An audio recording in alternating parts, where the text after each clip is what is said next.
If you enjoy my work and enjoy this video, please consider donating to me on Patreon so I can continue to make videos like this. Thanks. The world of Ice and Fire has many mysteries and more questions. Questions we're likely not going to get all the answers to. So this video, I want to talk about some of the weird or mysterious things that are reported on in Essos that I wish we could learn more about. Starting with number 1, the people of the Thousand Islands. Located in the eastern Shivering Sea off the northern coast of Essos, the Thousand Islands is the furthest east that any man from the Seven Kingdoms has traveled. The people of these isles are xenophobic in nature and often violent to travelers, and they sort of look like Voldemort. They have green-tinged skin, are completely hairless, and the females file their teeth into sharp points, and I'm sure you can imagine why. These people speak an unknown language, so even if you wanted to communicate with them and discuss their culture, you likely wouldn't understand them. There's also the little bit that they sacrifice sailors to their scaled fish head gods. And though they worship these fish-like gods, they are still absolutely terrified of the sea. They won't go in it, even to save their lives. You can threaten to kill them or go in the sea, and they'll just let you kill them. So how did these people develop green-tinged skin? Why are they so terrified of the water? What are their gods like?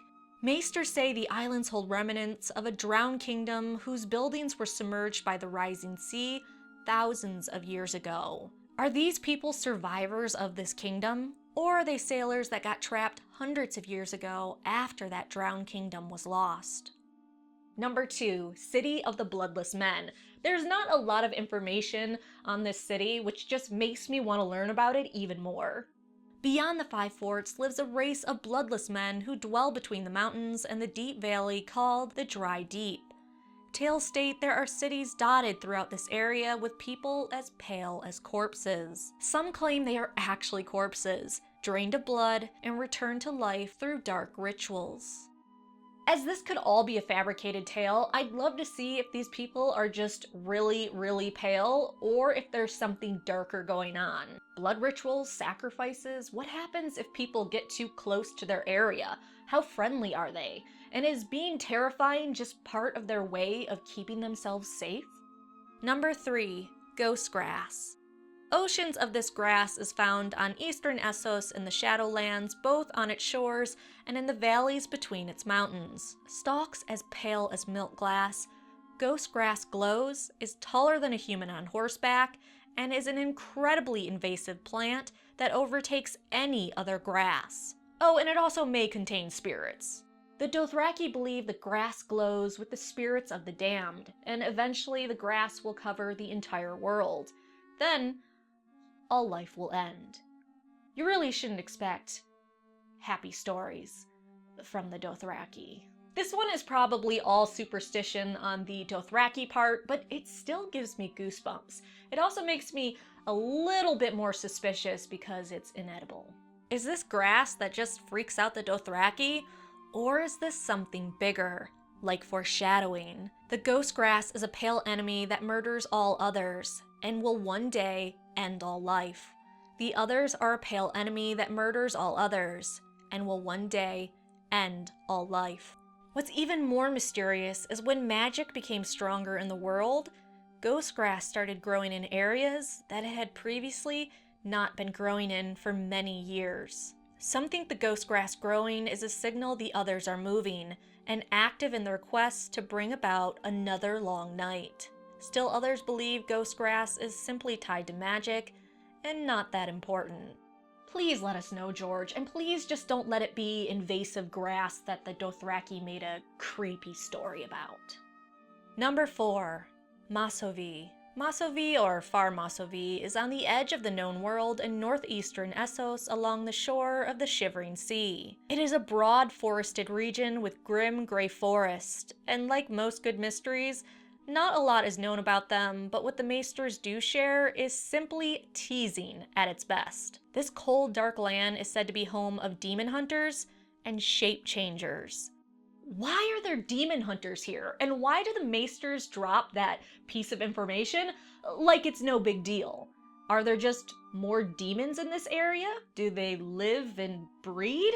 And what about the shapeshifters? What's their relationship to the demon hunters?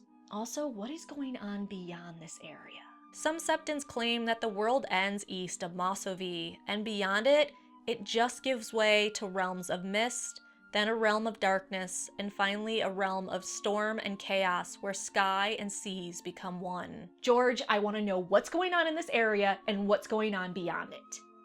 Now. Number 5. Land of the Shrikes. This area just fuels my unending curiosity. Lizard men. Let me back up. This area is a small plain in far eastern Essos and is bordered by the 5 forts, the Mountains of the Morn, Bone Deep, Dry Deep, Kadath, and the Bleeding Sea. The people that live in this area are said to be half-human creatures with green-scaled skin and venomous bites. Right?